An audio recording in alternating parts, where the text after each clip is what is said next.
강조점입니다. 중앙에 있는 게요. 그럼 몇 번째죠? 네 번째입니다. 뭐라고 얘기하나요?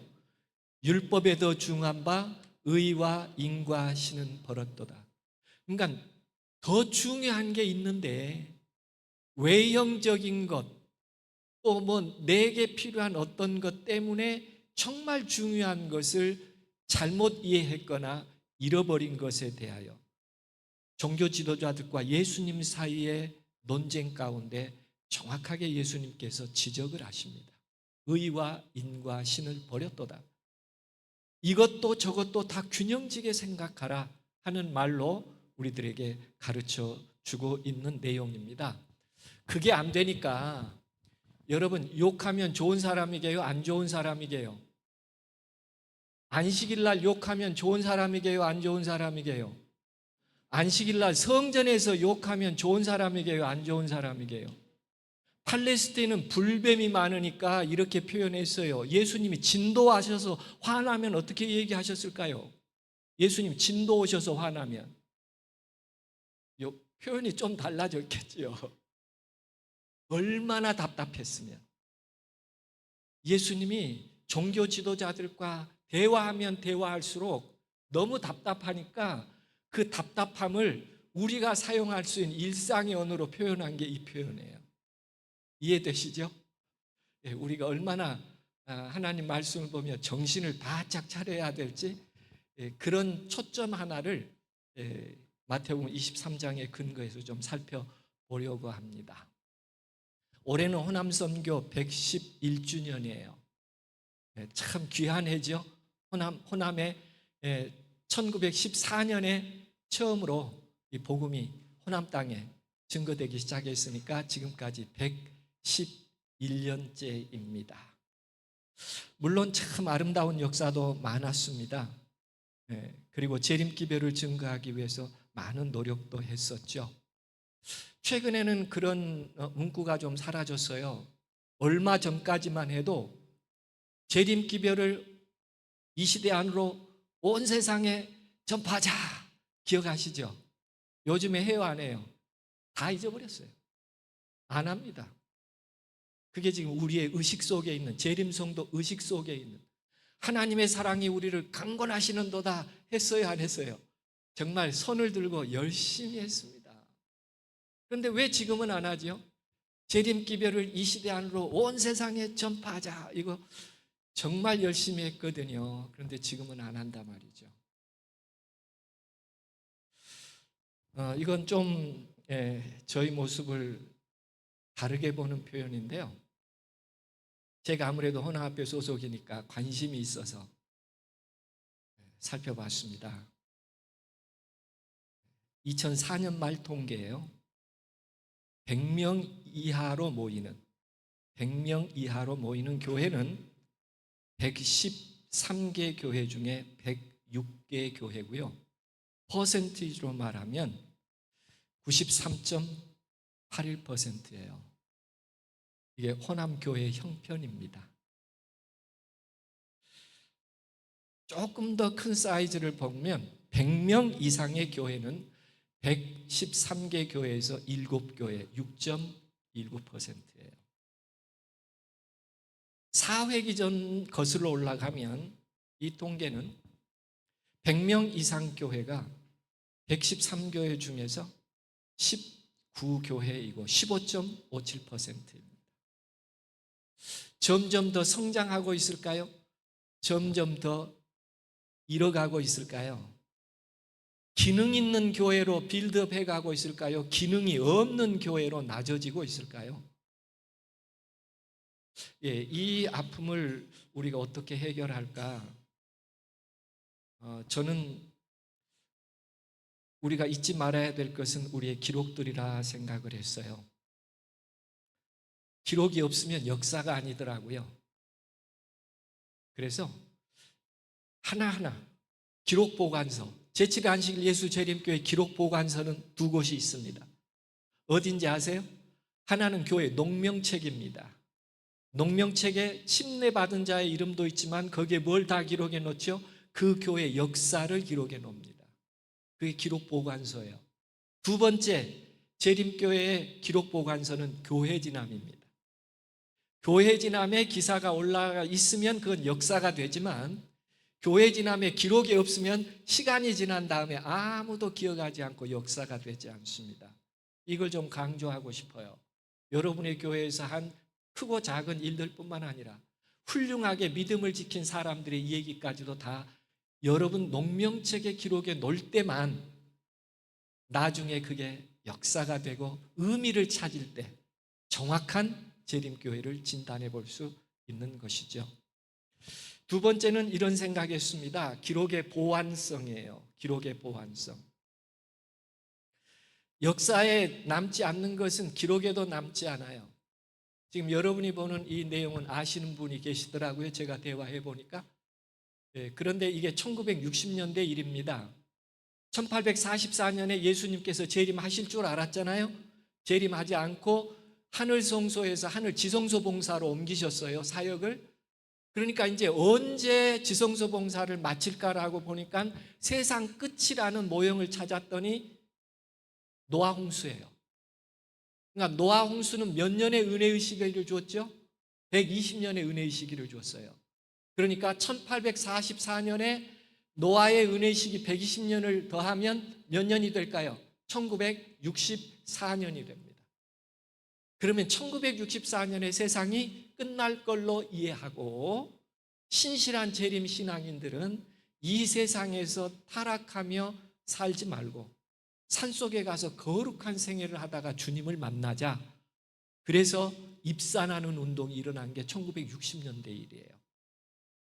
그래서 전라북도 순창에 있는 해문산이라고 하는 곳에 장군봉, 지금 그들은 투구봉이라고 불렀어요.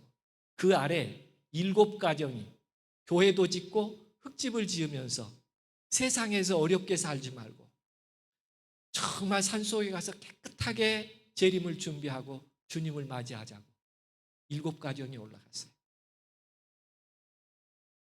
그런데 16살 때 학교도 다 포기하고 함께 올라갔던 한 분이 이 얘기예요. 옥수수를 경작하면 아버지가 노동의 대가로 옥수수를 몇 개씩 줬습니다. 안식일마다 옥수수 이만한 거 한 자릿씩 헌금했어요.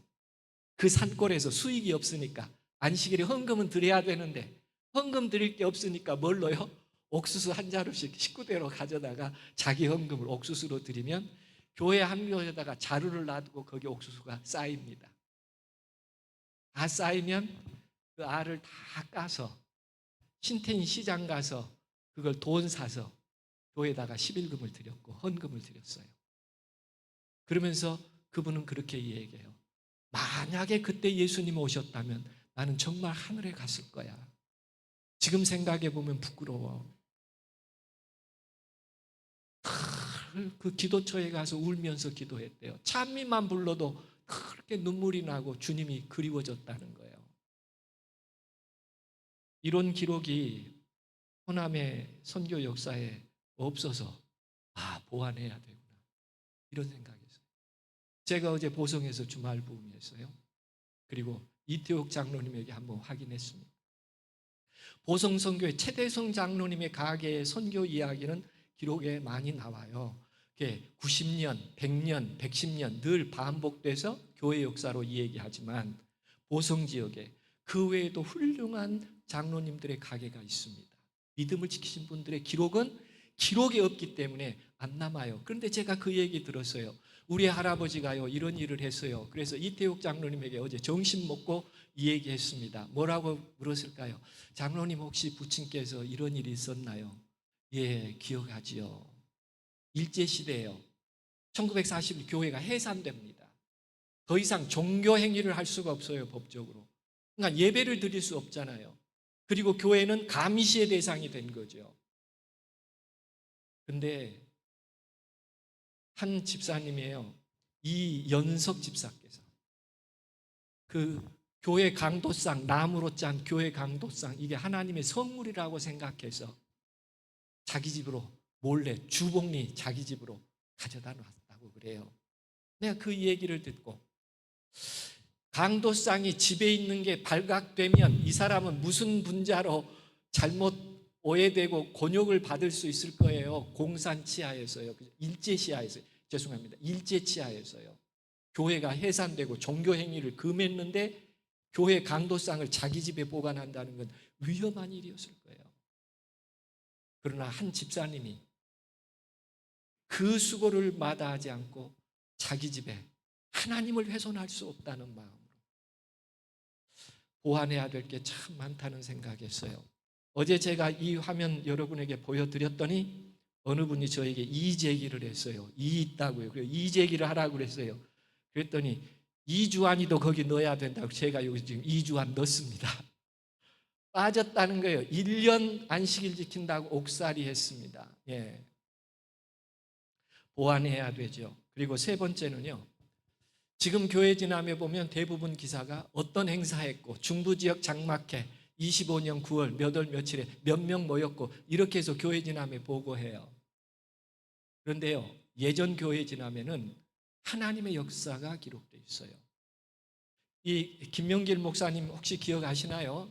초기에 가방장사했어요. 낮에는 가방장사하고 밤에는 성도들 찾아가지고 종교행위가 일제시대에 금지됐기 때문에 너무 어려웠어요. 그러나 성도들을 살펴야 되기 때문에 호남에 있는 성도까지 찾아오셔서 낮에는 가방 팔고 저녁에는 성도들의 믿음을 세우고 집집방문 이러다가 경찰에 걸렸어요. 화순경찰서에 갔는데 간첩죄로 사형 선고를 받습니다. 외국인하고 내통했다고요. 어떻게 해결할 방법이 없었어요. 그래서 총살자 17명이 함께 끌려서 일주일 동안 아무것도 못 먹고, 그러니까 화순경찰서에서는 사형이 안 돼요. 어디서 해야 돼요? 전남 경찰청에 가서 해야 돼요. 그래서 광주까지 끌려갔습니다. 그리고 다시 확인 조서를 받는 과정에서 이런 일이 있었어요. 이 조서자가 마지막 조사관이 확인하는 과정에서 이분은 지식인이었고 서울위생병원의 유지한 박사에게 폐결핵을 거쳤다는 거예요, 자기가. 그러면 당신 지금 가는 교회가 그 서울위생병원도 하는 그 교회냐? 맞다. 그러면 시료 같은 것도 나 받았는데 맞냐? 예, 제가 바로 그 일을 하고 있습니다. 그랬더니요, 이 경찰이 하는 말이 이렇게 얘기합니다. 상관에게 잘 말하고 내가 은혜를 갚기 위해 당신을 놓아줄 테니 재간껏 잡히지 말고 가라, 이렇게 하고 내보내줬어요. 하나님이 누구를 만나게 해주신 거예요? 총살 대상자인데 위생병원에서 폐결핵 고친 경찰을 만나게 해가지고 그 마지막 조사관이 그냥 잡히지 말고 도망가라 그랬는데요, 일주일 동안 얼마나 맞고 굶었던지 도망도 못 가고 길에 쓰러져 있습니다, 김명길 목사가. 그런데 그 길을 어떤 엄마가 아이를 업고 지나가다가 아이가 포도송이를 하나 주었는데 이 아이가 무슨 까닭에 포도를 안 먹고 그 김명길 목사님이 쓰러져 있는 곳에다가 탁 버리고 그냥 가는데 엄마가 그냥 버려진 포도를 놔두고 그냥 갔다는 거예요. 그 포도 먹고 기운내서 송정리교회까지 가서 3개월을 가려하고 서울로 올라가요. 교회 진암에 있는 하나님의 역사들이에요. 우리가 역사를 어떤 시각으로 보자는 거예요?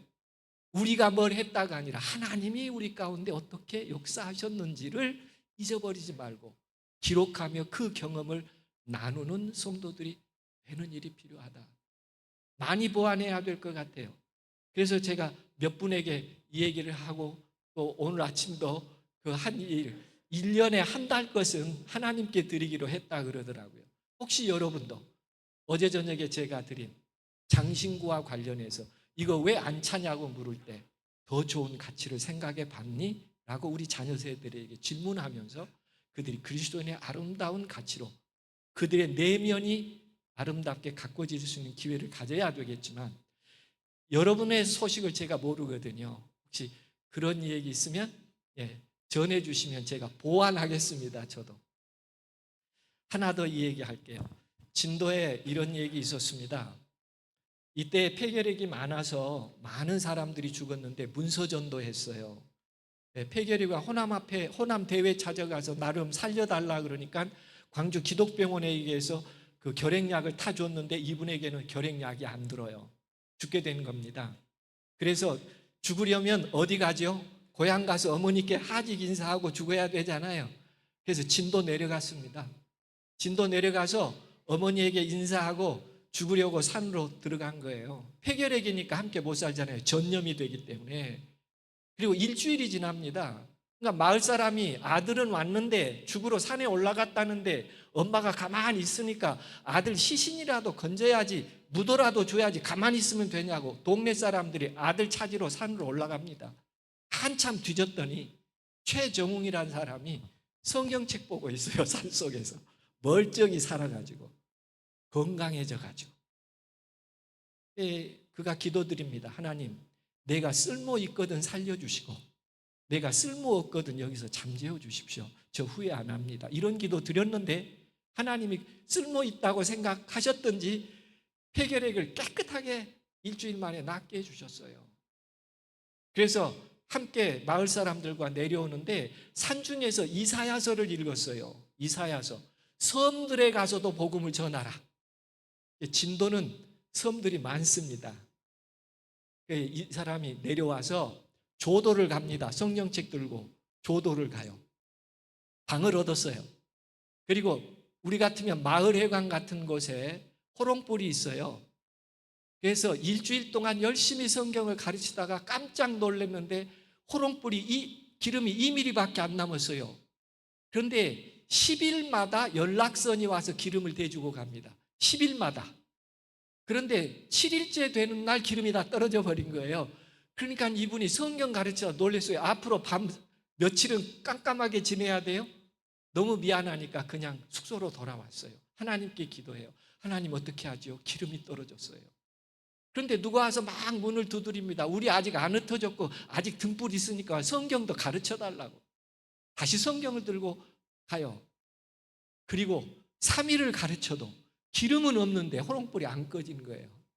호롱불이요. 그래서 10일째 되는 날 연락선이 왔고 기름을 보충하자 낮에 호롱불이 스스로 딱 꺼져요. 그 다음 그 오는 안식일에 80명의 안식일 학교 학생이 생깁니다. 하나님이 계신다 안 계신다? 하나님이 계신다. 그게 우리 선교 초기 선교 역사예요. 꺼지지 않는 호롱불이라고 교회 진암에 있는 기사를 제가 읽은 것입니다. 호남에 많은 기적들이 있었어요. 그런데 지금 교회 진암 읽어보면 하나님의 흔적이 안 보이고 누구 얘기만 계속 기록되어 있어요? 우리 얘기만 기록되어 있어요.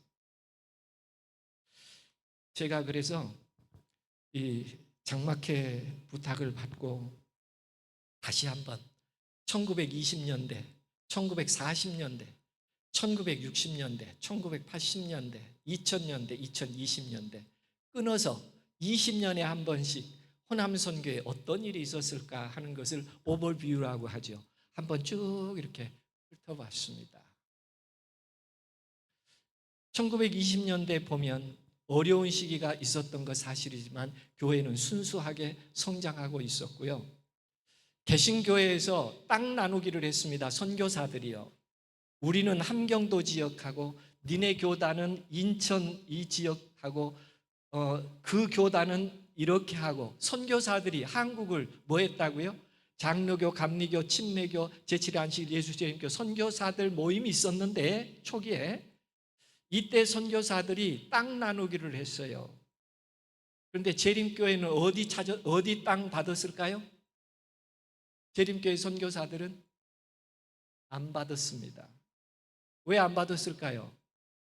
재림기별을 온 세상에 전해야 되는데 우리가 한국에 와서 어느 지역만 우리 선교로 받을 수 없다. 이게 재림교회 선교사들의 생각인데 다른 교단들은 다 자기 땅 받았는데 재림교회 선교사들은 우리 땅 안 받았으니까 싸울까요? 안 싸울까요? 그때부터 미운털 베기기 시작하죠. 물론 이게 다는 아닙니다. 우리 선교사에. 제가 그냥 오버뷰에서 어떤 점을 봐야 할지를 본 것이죠. 1940년대는 교회 해산이 있었습니다. 참 참혹한 시기였어요. 지도자들이 끌려가서 순교를 하기도 하고 최태현 목사님 같은 경우요.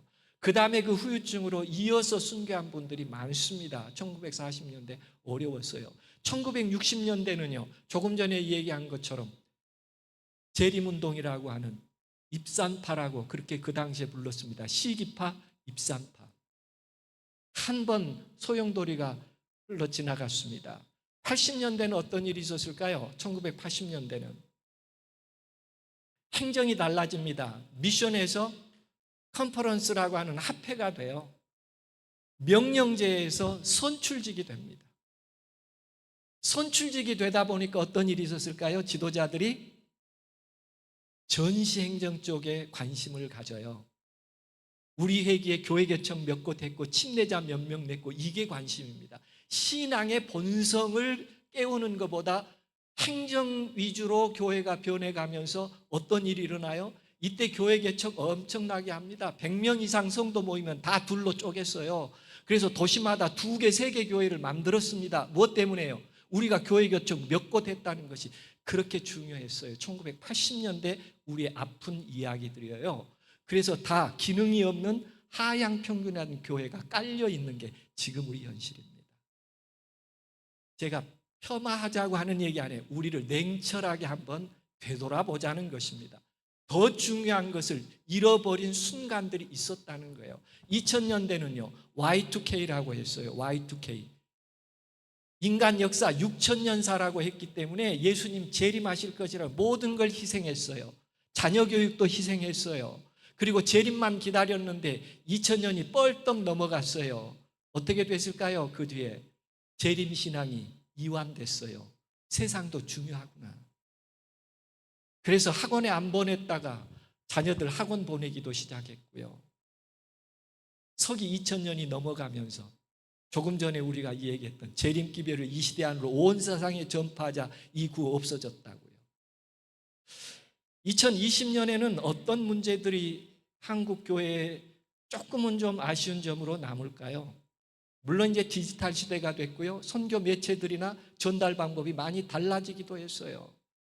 그러나 영적 리더십의 부재가 한국 교회를 행정 위주로 끌고 가면서 개교의 건강한 목회자들의 동력이 점점 이루어져가는 다는 아닙니다.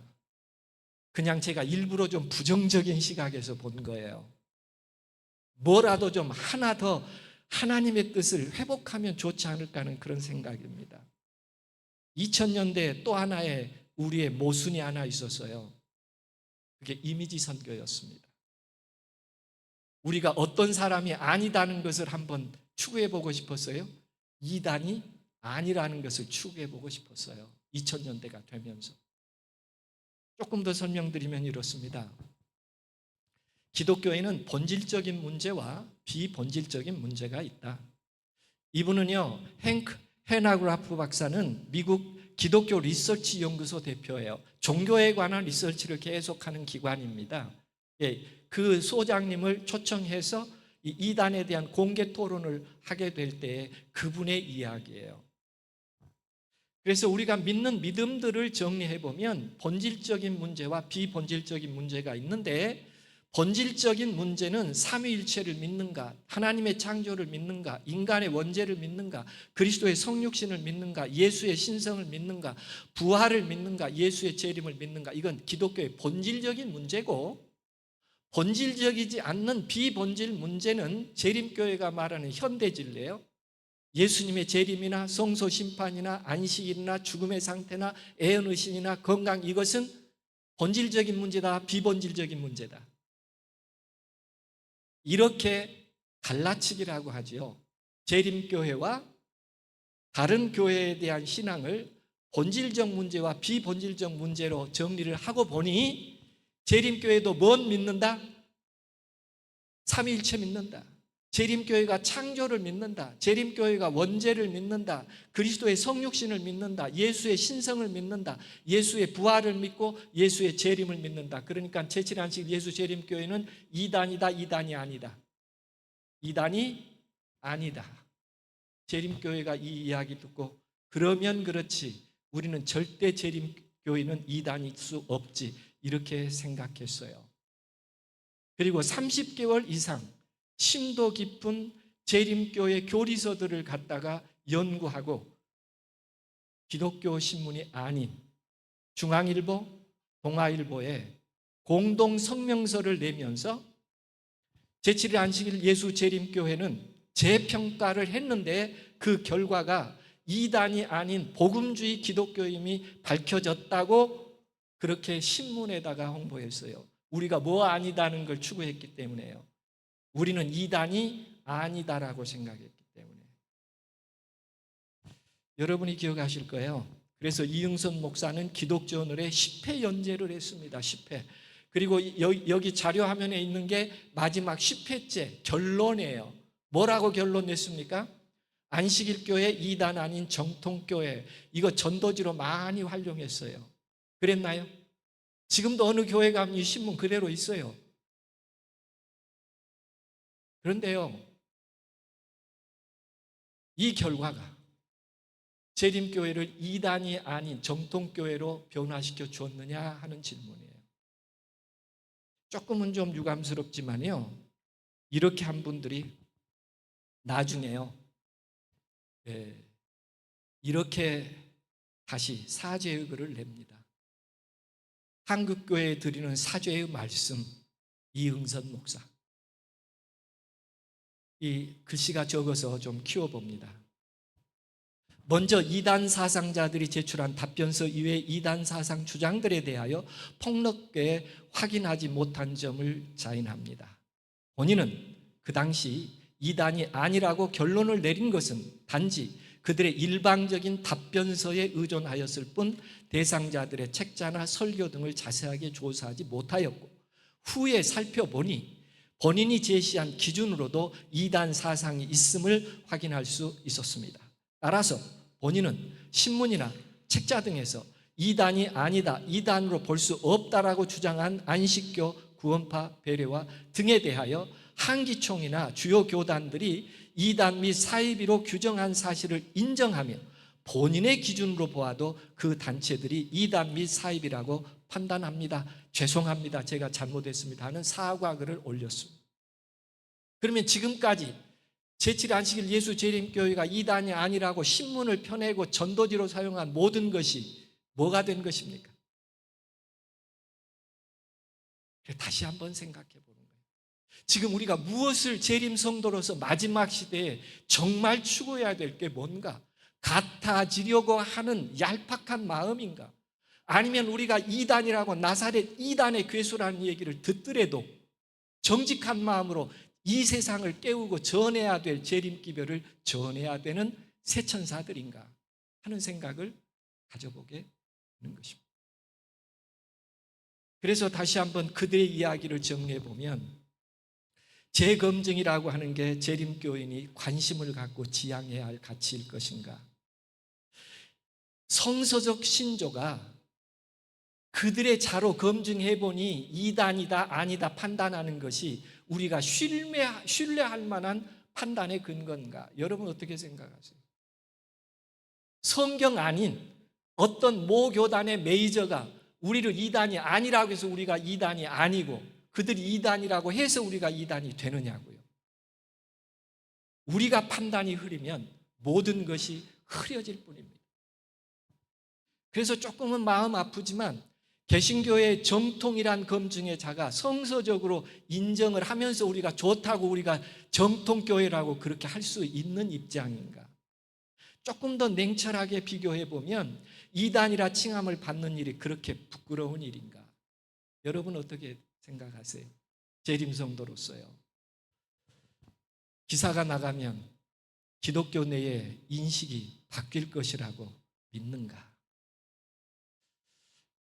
그래서 우리 모습을 다시 한번, 재림성도란 무엇을 추구하며 남은 예수님의 재림 때까지 우리의 신앙을 결정하며 가야 할 것인가 하는 중요한 과제를 우리가 이 시대에 다시 한번 찾아봐야 합니다.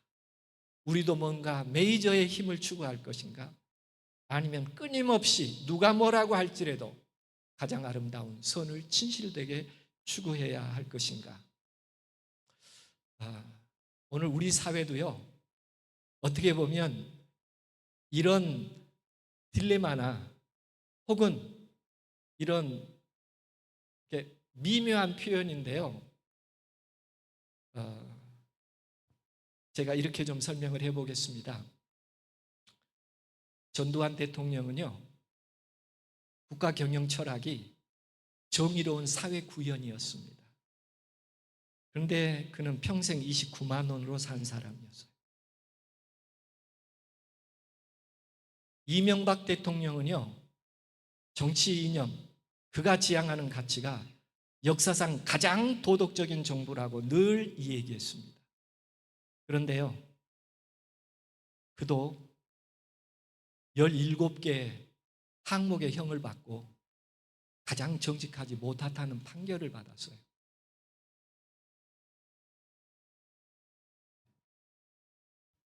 윤석열 대통령은요, 대통령이 되면서 그가 지향한 가치가 공정과 상식이었습니다. 그래서 백성들이 공감했어요. 이런 한국 사회가 필요하다고요. 그랬더니 공정과 상식이 어디 갔는지 몰라요. 누가 국정을 운영했는지 모릅니다. 그래서요, 어느 분이요, 이렇게 했어요. 소설가입니다. 서울 문화재단 이사장은 이런 말로요, 박정희 민주주의를 존중한다고 말하고, 전두환 정의사회 구현이라고 말하고, 김영삼이 경제 대통령이라고 말하고, IMF 맞았죠. 이명박 가장 도덕적인 정권이라고, 박근혜 소통과 약속을 지킨다고, 윤석열 공정과 상식의 정권이라고 하나도 안 맞았다는 것입니다. 제가 정치 얘기하려고 한 게 아니고요, 우리 모습을 좀 보려고 하는 거예요. 교회는요, 사랑이 넘치는 교회에 오신 것을 환영합니다 하고요, Welcome everybody 이렇게 써놨어요. Everyone이라고요. 그런데 진짜 사랑해요, 안 해요? 한번 생각해 보세요. 우리가 지금 내건 슬로건하고 내 모습이 일치하고 있는지, 다른 정치 세계 이 얘기보다 우리 얘기 해보자는 것입니다.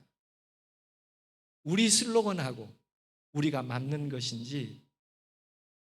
그래서 조폭이 인권을 중시한다고 말하고, 도둑이 도덕적으로 깨끗하다고 말하고, 교회가 사랑이 넘치는 곳이라고 말하는 것이 같다는 것입니다. 아무것도 다를 게 없다고 얘기해요. 아마 공감하지 않으실 거예요. 그래서 예수님께서 독사의 자식들아 이런 독설을 하게 됩니다. 왜냐하면 몇 번을 얘기해도 중요한 것을 관심도 갖지 않기 때문에. 하루살이는 걸러내는데 약대를 삼켜요. 예수님이 보니까 이 하루살이도 뛰는 다리가 없어서 부정한 음식이고, 약대는 새김은 하지만 발굽이 갈라져 있지 않아서 다 부정한 건데, 하루살이는 채반에 걸러요. 그런데 뭔 삼킨다고요? 약대는 삼킨다고요. 그런 종교의 모습을 보면서 마태복음 23장에 다시 생각하라는 거예요. 다시 생각. 그래서 예수님께서 여러 번 얘기합니다. 너희가 남보다 더 하는 것이 무엇이냐? 이렇게 물었어요. 마태복음 5장에 산상보훈을 여시면서 예수님께서 던지신 첫 번째 질문이 너희가 남보다 더 하는 것이 무엇이냐라고 묻는 거예요. 7번 말합니다. 7번 예수님이요. 첫 번째, 너희에게 말하는데 너희 의가 바리새인보다 더 낫지 아니하면, 더 나은 의가 있다는 거예요. 바리새인의 의가 있지만 바리새인보다 더 나은 의를 추구하지 않는다면 잘못된 것이라고 얘기합니다. 두 번째요, 내가 다시 너희에게 얘기하는데 살인하지 말라는 것을 너희가 들었고 나는 사람 안 죽였으니까 살인자가 아니라고 하지만 내 마음속에 미움과 살인의 감정이 있었다면 너는 이미 살인한 사람이라고. 내가 다시 말하는데 정신 차리라고 예수님께서 그렇게 화두를 던지십니다. 세 번째요, 예수님께서 다시 얘기합니다. 내가 너희에게 다시 말한다. 간음하지 말라. 내가 이웃집 안 갔으니까 나는 깨끗해. 그래도 네 마음 가운데 음흉한 생각을 품었다면 이미 간음했다. 너 다시 생각하라. 이렇게 예수님께서 얘기하는 거예요. 외형적으로 뭐가 중요하지 않고 내 마음의 본성이 뭘 얘기하고 있느냐를 살피라. 예수님이 아주 애절하게 말합니다. 이 독사의 새끼들아라고 하는 말까지 표현하면서요. 그게 예수님의 마음이었어요. 종교를 보며 지도자들을 볼 때 하고 싶은 충심에 회복하고자 하는 이야기였습니다. 네 번째는 이렇게 얘기합니다. 아내를 버리려거든 이혼 증서를 주라. 오버솔트요. 소금 넣었는데 국에다가 깜빡 잊어버리고 안 넣은 줄 알고 또 넣었어요. 소금이 짜요. 그러면 아내 싫으면 그 짠 국 가지고 어디 가서요? 성문 앞에 가서 국 짭니다 이거. 그러면 이혼 서류에 도장 찍어줬어요. 오버베이크요. 빵을 꽂는데 빨래하다가 깜빡 잊어가지고 빵이 탔어요. 그 빵 탄 빵 가지고 어디 가요? 성문에 가서 나 이 부인하고 못 산다고. 가정을 이렇게 해프게 정신 못 차리고 사 내가 어떻게 살겠냐고 탄빵 내걸면 이혼 증서 도장 찍어줬어요. 그래서 이혼했습니다. 그게요 모세의 법이에요. 그런데 예수님께서 뭐라고 얘기합니까? 그게 아니라고 얘기합니다. 음행한 연고 없이는 사랑으로 품어야 될 일이지 감정으로 처리할 일이 아니라고 얘기하시죠. 예수님께서 산상보훈을 여시면서 다섯 번째, 내가 너에게 정말 다시 말하는데 맹세하지 말라. 인간이 맹세하면 지킨다 못 지킨다. 하늘로도 땅으로도 맹세하지 말라는, 의로운 척하지 말라는 것입니다. 다 죄인의 속성이 있는 거니까요. 또 말하십니다. 여섯 번째, 눈은 눈으로 이는 이로. 너희가 그렇게 하고 네 아들 누가 눈 하나 빼면 그 집 아들 데려다가 눈 빼고 정당하다고 했는데 그런 짓 하지 말라는 거예요. 이게 모세의 법이에요. 왜 이런 법을 하나님이 주셨을까요? 보호법입니다. 내 눈이 소중하거든 누구 눈 다치게 하지 말라는 거예요. 내 눈 안 빼려면 절대 남의 다치게 하지 말라. 그런 의미입니다. 이게 뭘 빼라는 행위를 강조한 법이 아니라 보호법이에요. 예수님이 다시 말합니다. 그런 생각을, 악한 자를 대적하지 않을 수 없느냐, 이렇게 예수님께서 말씀하시죠. 일곱 번째입니다. 내 원수를 미워하라 하였다는 것을. 그래서 이스라엘은 지금도 뭐 합니까? 침공받으면 7배 이상을 갚아요. 하마스가 잘못했습니다. 그런데 지금도 끝까지 뭐 합니까? 엄청난 많은 본인들이 희생한 민족적 희생보다 수배를 더 갚아도 아직도 남았다고 해요. 예수님께서 다시 말합니다. 내 원수를 미워하라 하였다는 것을 너희가 들었으나 나는 너희에게 이르노니 그 원수를 사랑하며 핍박하는 자를 위해서 기도할 수 없니. 산상보훈을 여시면서 7번 다시 말씀합니다. 우리가 가졌던 익숙한 것, 그것에 대하여 다시 한번 생각해 볼 수 없겠느냐고 예수님께서 깊이 호소하시면서 너희가 남보다 더 하는 것이 무엇인가? 라고 묻고 계시는 것이죠. 전남 중부 지역 성도님들은 남보다 더 하는 것이 무엇일까요? 제가 내리려고 하는 하나의 생각이에요. 그건 모든 말씀과 삶에 정직하자는 것입니다. 의와 인과 신이라고 하는 것은 한마디로 요약하면 내 인간적인 삶의 정직함과 하나님과의 관계의 정직함과 이웃과의 관계의 정직함을 기초로 생애하라 하는 말과 같은 의미이기 때문에 그렇습니다. 한국 사회는요, 한동안 거짓말도 능력이라고 그렇게 가르쳤습니다. 그래서 청문회 하면 깨끗한 사람 있든가요, 없든가요? 청문회 하면 뭐 위장 전입은 단골 메뉴고요. 우리가 그렇게 살아왔어요. 그게 능력이라고 생각했습니다. 슬슬 속이며 나의 성공을 주관했다면 그걸 똑똑한 사람이라고 생각했어요. 그래서 정직이라고 하는 건 뭘 의미하냐면요, 자기 내면의 정직함을 먼저 이야기합니다. 거짓말이 없는 항상 진실을 말하는 그리스도인이 되라고 얘기하고 있죠. 두 번째는요, 이웃과의 관계뿐만 아니라 법적으로 문제가 없는 상태를 정직하다 그렇게 얘기해요. 그러나 여기도 조금 더 깊이 생각해야 할 부분이 있습니다. 직장인들이 8시에 출근하면 타임 클락을 찍어요. 타임 클락을요. 그 말은 무슨 말이죠? 타임 클락에 8시 딱 찍히면 정직하게 출근한 사람이잖아요. 그런데 카드 옆 사람 주고 야 네가 대신 찍어. 그리고 자기는 안 가요. 그런데 타임클락에는 찍혔어요, 안 찍혔어요? 8시 출근 찍혔어요. 정직한 사람이에요. 법적으로 보면 하자가 없어요. 그러나 그는 정직한 사람은 아닌 것입니다. 이걸 주의하라는 거예요. 법적으로, 외적으로 정직하기 때문에 내가 한 행위와 내 양심이 정직하지 않으면 정직하지 않는 겁니다. 세 번째는요, 양심에 따라서 스스로 깨끗함을 지켜가야 하는데 그 양심을 목숨보다 소중한 것이라고.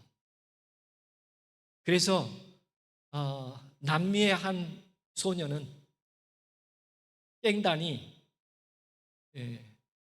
어떤 사람을 죽이기 위하여 이 소년에게 권총을 줬어요. 너 저 사람 쏘면 살려줄게. 그런데 이 아이는 그리스도인이었어요. 살인하지 말라는 말이 떠올랐어요. 자기가 그 사람 쏘면 자기 살려준대요. 이 소녀가 안 쐈습니다. 끝까지요. 그러니까 그 깽단이요, 이 소녀를 들어서 130m 다리 아래로 던져버립니다. 이 아이가 희생되죠. 나중에 그 아이를 그 아버지가 찾을 때는 거의 생명이 없을 때였어요. 그래서 우리가 다시 한번 참 아름다운 소년의 모습을 생각하면서 우리는 어떤가 하는 우리의 생각을 다시 한번 가져보게 되죠. 성경에 아리마대 사람 요셉의 이야기가 기록됐는데 제가 이 이야기를 함께 좀 나누기를 원해요. 이분은 성경에 공회 의원이라고 기록하고 선하고 의로운 요셉이라고 기록하고요. 그를 표현한 한 표현이 있는데 그는 유대인의 동네 아리마대 사람이요, 하나님의 나라를 기다리는 자라니. 아리마대 사람 요셉은 어떤 사람이라고 딱 특징을 얘기했어요. 자기가 얘기한 것이 아니라 아리마대 사람이 살아가는 모습을 본 제3자가 하는 말인데 그를 보니까 어떤 사람이라는 거예요? 하나님의 나라를 기다리는 자라니. 네 글자로 줄이면 무슨 말이 될까요? 이 말 네 글자로 딱 줄이면 네, 재림성도요. 재림성도. 하나님의 나라를 기다리는.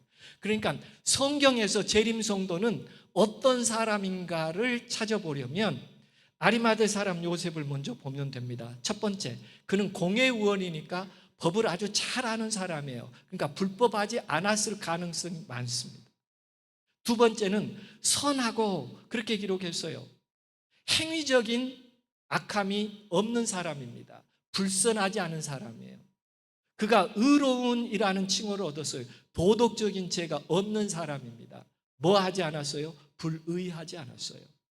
그리고 그는 아리마대 사람 요셉은 하나님의 나라를 기다리는 사람이기 때문에 불신하지 않는 사람이에요. 성경이 지적하는 네 가지 죄요. 어떤 죄이죠? 불법, 불선, 불의, 불신. 이 네 가지 죄에 해당하지 않는 하나님의 나라를 기다리는 재림성도라고 성경은 기록하고 있습니다. 그러면 그가 어떻게 살았길래 다른 사람이 그를 볼 때 하나님의 나라를 기다리는 재림성도라고 봤는가? 가로로 강조해 주고 있는데 저희의 교리와 행사에 가타하지 아니한 자라, 이렇게 기록합니다. 정직한 사람이었다는 거예요. 사내들인 회원으로서 다 메이저 그룹에서 그렇게 하자고 할 때 그게 아니기 때문에 자기는 뭐라고 말할 수 있는 사람이에요? 양심적으로 그 교리와 행사가 가지 않습니다. 그 사람 선한 사람인데 우리가 한 사람 죽이는 것이 모두를 위해서 필요하다고 그 사람 죽이는 것은 저는 양심적으로 허용할 수가 없습니다. 이렇게 말하면 사내들인 회원 중에 뭐 당하는 거예요? 왕따 당하는 겁니다. 왕따. 불이익이 뻔해요. 그래도 양심에 바른 말을 하고 바른 선택을 했다는 거예요. 이게 하나님의 나라를 기다리는 사람의 표준입니다. 그의 생애를 보면 그래요. 그가 정직하다 하는 모습을 우리는 이렇게 해석해 볼 수 있습니다. 먼저는 하나님 앞에 정직해요. 그건 항상 진리를 따르는 사람입니다. 거짓 예배나 거짓 신앙을 멀리하며 끊임없이 회개가 능한 사람이에요. 작은 아픔도 아프게 느끼고 하나님께 나가는 사람이에요. 하나님께 정직한 사람. 두 번째는요, 자기 자신의 정직한 사람이에요. 적어도 양심을 속이지 않습니다. 위선적인 태도를 취하지 않습니다. 그리고 자신의 죄를 언제나 있는 그대로 인정합니다. 이게 자신에 대하여 정직한 태도예요. 세 번째는요, 이웃에 대한 정직입니다. 이웃에 대하여 거짓말하지 않아요. 거래에 있어서 공정한 거래를 정직하게 합니다. 추를 따로 갖지 않아요. 뿐만 아니라 신뢰와 약속을 잘 지켜갑니다. 이게 타인에 대한 정직함을 보이는 요소들이죠. 그리고 마지막에 사회에 정직해야 합니다. 정직한 지도력과 공의로운 판단을 해야 합니다. 이익인가 아닌가 호불호를 따져서 결정하는 것이 아니라 이게 정말 공정한가, 모두에게 유익한가, 그리고 부정부패를 멀리하고요, 이웃을 속이거나 착취하지 않습니다. 이게 사회에 대한 정직함이라고 얘기할 수 있어요. 이게 아리마대 사람의 본성 속에 있었던 것입니다. 그래서 하나님과의 모든 관계에 있어서, 그리고 내 삶에 진정한 평안과 안전을 누릴 뿐만 아니라 하나님께서 우리와 함께 하신 친밀한 관계로 더 가까이 가는 그런 성도를 재림 성도라고, 아리마대 사람 요셉이 했던 삶이라고 우리가 정리해 볼 수 있을 것입니다. 이런 사람이야말로 흔들리지 않는 행복을 소유한 사람이에요. 어떤 일을 만나도 두려워하지 않는 사람이에요.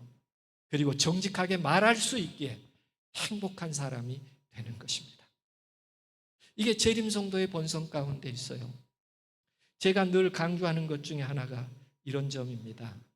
영수증 하나도 정직해야 한다. 영수증 하나도.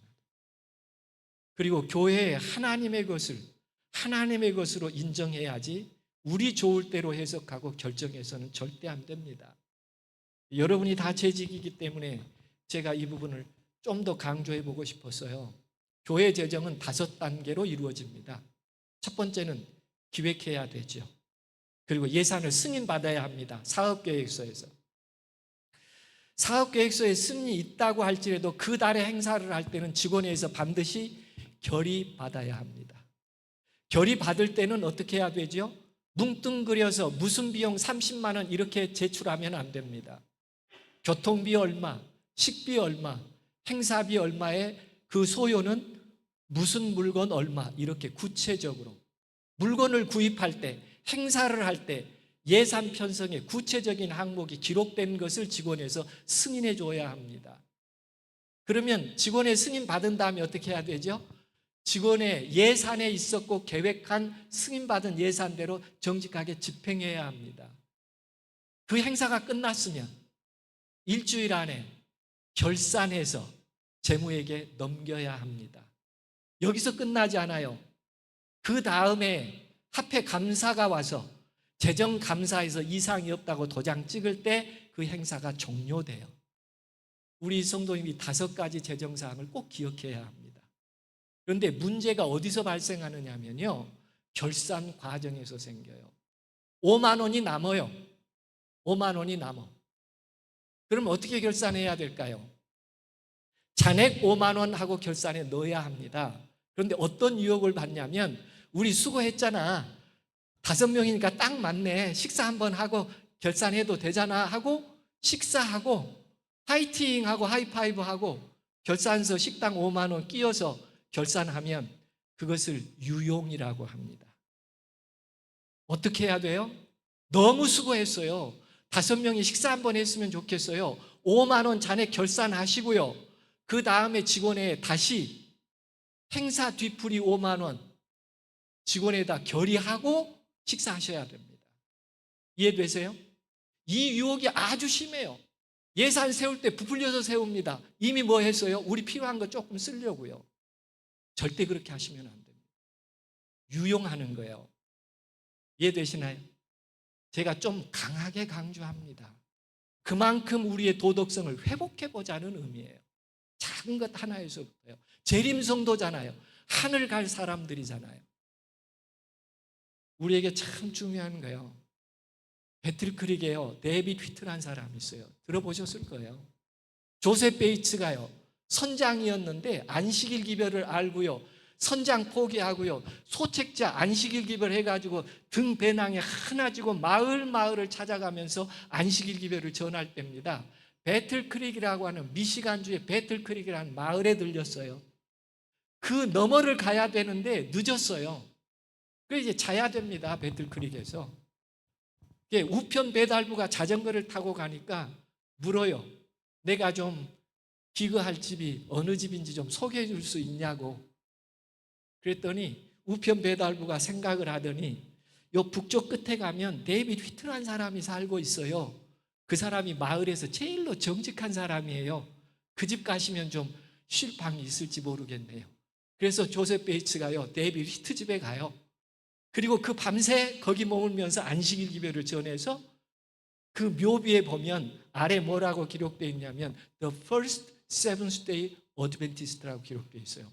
배틀크릭의 최초의 제7일 안식일 예수 재림교인. 그런데요, 그 묘비 제일로 위에 뭐라고 기록되어 있느냐면요, The most earnest man in town, 그렇게 되어 있어요. 그 마을에서 가장 정직한 사람. 그러니까 최초의 배틀크릭의 재림성도는 그 하나의 마을 사람들이 그를 본 특징이 뭐였어요? 마을에서 가장 정직한 사람. 재림성도예요. 아리마대 사람 요셉과 같은 사람이에요. 오늘 우리가 그런 사람 되면 안 될까요? 하나님의 나를 기다리며 우리가 기도하고 있는데 우리가 이런 데이빗 휘트 같은 사람으로 재림을 기다리면 안 될까요? 저는 그런 재림성도가 되기를 간절히 원합니다. 우리가 늘 이런 글을 읽어요. 인류의 가장 큰 결핍은 인물의 부족이다. 그 인물이란 매매되지 않는 사람, 심령이 진실하고 정직한 사람, 마치 나침반의 바늘이 틀림없이 남북을 가리키듯이 그 양심이 그 의무에 충실한 사람, 비록 하늘이 무너질지라도 옳은 일을 위하여 굳게 서는 그런 사람이다. 읽으셨잖아요, 그죠? 그리고 이런 사람 되고자 우리 기도했잖아요. 많은 시간에요. 그런데요, 그 다음을 안 읽어요. 이건 읽어요, 좋으니까. 이건 읽어, 좋으니까. 늘 반복적으로. 근데 그 다음 글을 안 읽어요. 오늘은 그 다음 글도 읽어봐요. 다 함께요. 그러나 다 함께 읽어봅니다. 그러나 이런 품성은 우연히 형성되는 것이 아니다. 이것은 하나님의 무슨 특별한 은혜나 천분으로 되는 것도 아니다.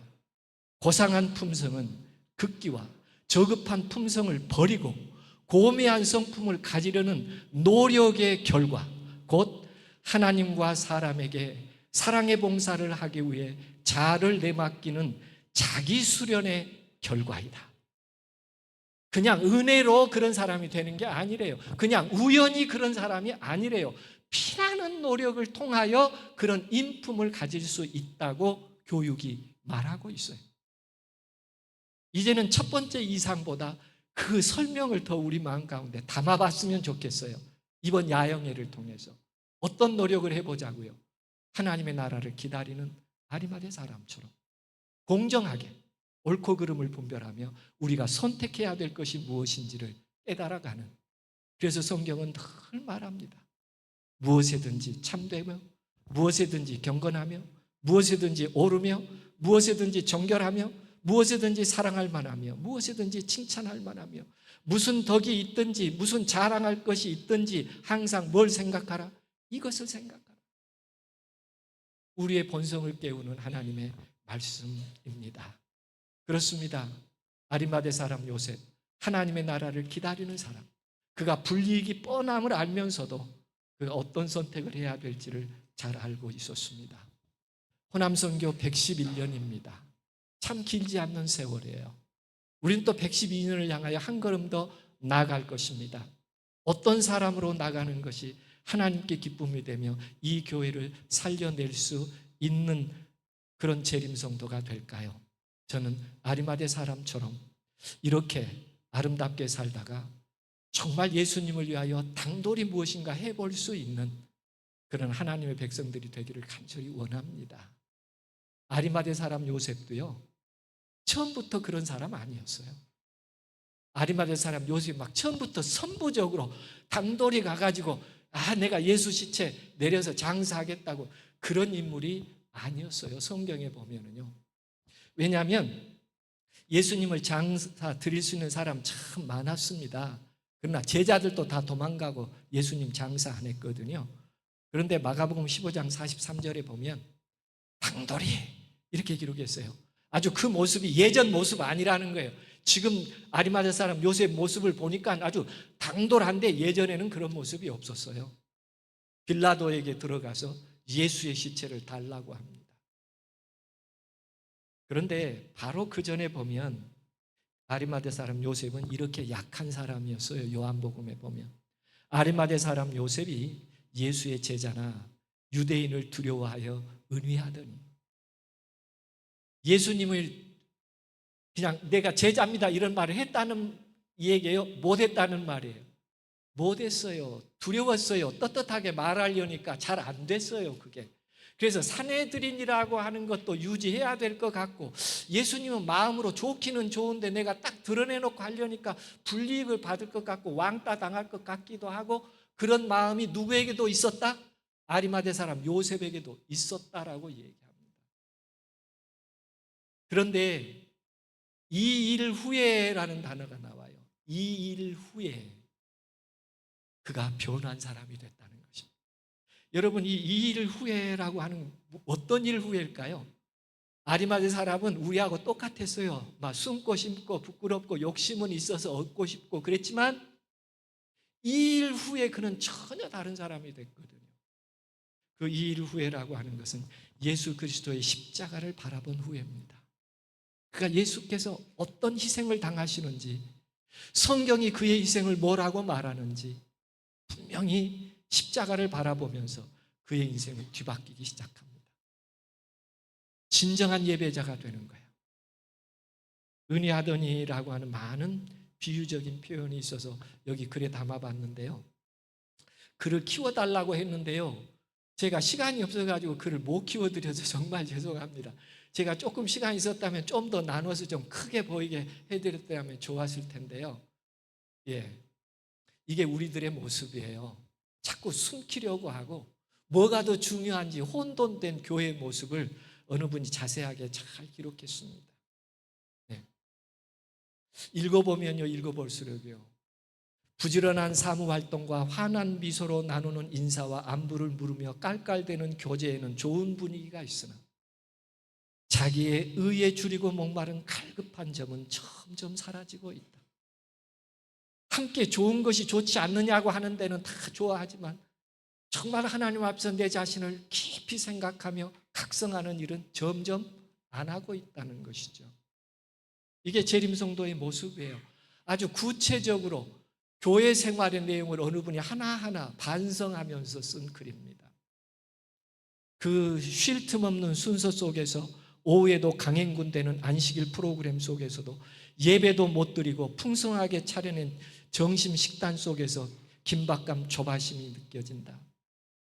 사람을 만족시키려는 조바심, 우리의 심령의 갈급함, 진짜 문제를 감추려는 강박감.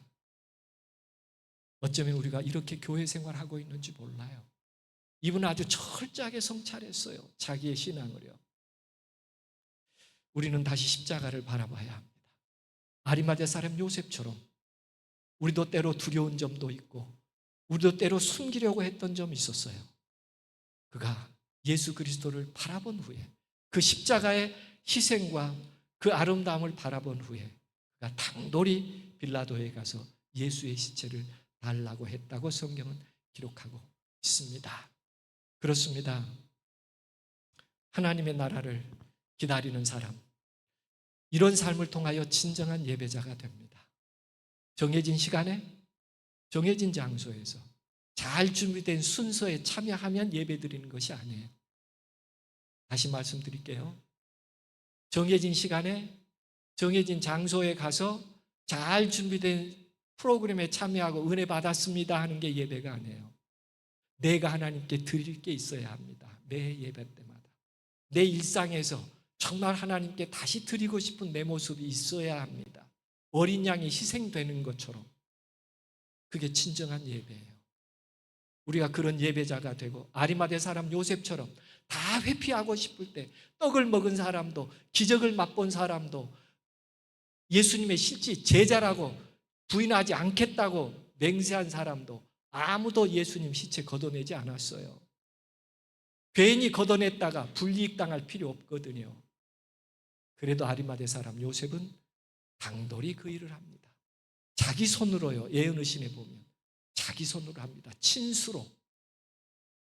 이런 아름다움이 정직한 본성에서부터 일어난 일이에요. 마지막으로 이 얘기 하나 좀, 이제 우리 선교부장님 오셨네요. 이 얘기 하나 하고 정리하도록 그렇게 하겠습니다. 춘원 이광수 님이 쓴 장편소설 사랑이라는 게 있습니다. 여기 보면 순옥의 얘기 나와요. 깨끗한 음식 먹었습니다. 깨끗한 음식이요. 청초하고 싱싱한 안식교인식 요리를 만들어서 그렇게 먹었어요. 그리고 보면 안식일 지키려고요. 졸업 못할 뻔했어요. 그런데 그 학교가 기독교 학교인 까닭에 시험을 보게 해서 졸업은 하게 했습니다. 이게 춘원 이광수 사랑에 나온 그 책 내용 제가 그대로 카피한 거예요. 그런데요, 춘원 이광수 선생님이 본 안식일 교인들에 대하여 딱 요약한 한마디가 나와요. 이렇게 요약합니다. 그러한 안식교의 엄격한 종교 생활이 순옥이와 및 그 형제들의 인격을 형성하는 데 큰 힘을 준 것은 말할 것이 없다. 깨끗한 생활, 하나님다운 생활, 성경대로의 생활, 이것이 안식교도들의 생활의 목표요 준칙이었다. 춘원 이광 선생님의 사랑에 나오는 글 그대로입니다. 적어도 제7안식 예수 재림교회는 언제나 어떻게 살았다? 첫 번째, 깨끗한 생활했어요. 타협하지 않았습니다. 두 번째, 글을 보면 하나님이 보이는 것 같이 살았어요. 하나님다운 생활했어요. 그리고 보니까 멋대로만 살더라? 성경대로만 살더라. 그것이 목표였고 준칙이었다. 재림성도가 어떻게 사는지 현실적으로 다가오지요. 우리도 이렇게 살아야 되지 않겠습니까? 그죠? 네. 이게 다른 사람 얘기 아닙니다. 우리 1세대 전에 있었던 우리 어르신들의 신앙이에요. 이렇게 재림교인들이 살았어요. 뿐만 아닙니다. 역사 속에 잊혀진 독립운동사에 보면 이런 기록이 있어요. 시조창간 30주년에 축사를 해달라고 할 때 이 얘기입니다. 나는 안식교인이 아니나 안식교를 존경하는 사람입니다. 그 생활이 진실하고 청정함을 사랑합니다. 내가 맨 처음 안식교회를 알기에는 작고하신 김창세 박사를 통해서입니다. 이 김창세 박사는 우리 초기에 그 의명 병원의 그 의사입니다. 이분 전국 수석한 분이에요. 의사시험에. 이분을 통해서 안식일 교인을 알게 됐어요. 그런데 보니까 안식일 교인들은 그 모습이 늘 어떻게 보인다는 거예요? 그 생활이 진실해요. 거짓이 없어요. 그리고 어떻게 해요? 깨끗해요. 똑같은 말이에요. 아주 청정하다고 이 얘기합니다. 그 다음에 또 다른 표현에 보면 그 영문 시조를 읽으라고 늘 줬어요. 그런데 책값을 못 냈어요. 미안하다고 그러니까 뭐라고 얘기하냐면 아니요, 잘 읽어주시면 그것이 책값입니다. 이런 사람 없다는 거예요. 책을 매달 주고는 책값을 안 받고 읽어준 것이 책값이라고 그러니까 감동을 받았어요. 그러면서 하는 말입니다. 밑에요. 예수 재림의 그날까지 이러한 진실하고 청정한 인간 생활 운동이 계속될 것을 믿습니다. 그런데 지금 우리 그래요, 안 그래요? 안 그런 모습도 좀 있는 것 같아요. 그러나 문학서에 나타난 적어도 제7일 안식일 예수 재림교인들을 기억하는 모든 사람은 제7일 안식일 예수 재림 첫 번째 뭐 하더라? 진실하더라, 정직하더라, 그리고 아주 깨끗하고 청렴하더라. 이 가치를 언제까지 유지되기를 바란다 그랬어요? 예수님이 재림할 때까지. 아멘일까요? 그런 재림 성도로 하나님께 영광을 돌리는 저와 여러분이 되기를 간절히 바랍니다. 제가 좀 더 드릴 말씀은 있습니다만 여기까지 마치도록 하겠습니다.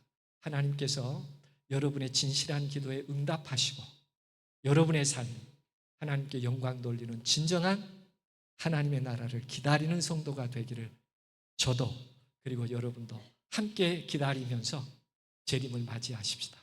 감사합니다. 기도드리겠습니다. 감사하신 하나님, 저희를 오늘 다시 마음을 비워 저희 본성이 변화되는 삶을 선택하고 싶습니다. 우리가 스스로 할 수 없기에 하나님 먼저 우리에게 임하여 오시고 우리의 연약한 마음을 취하여 주시고 온전히 당신의 형상으로 다시 빚어주시기를 간절히 원합니다.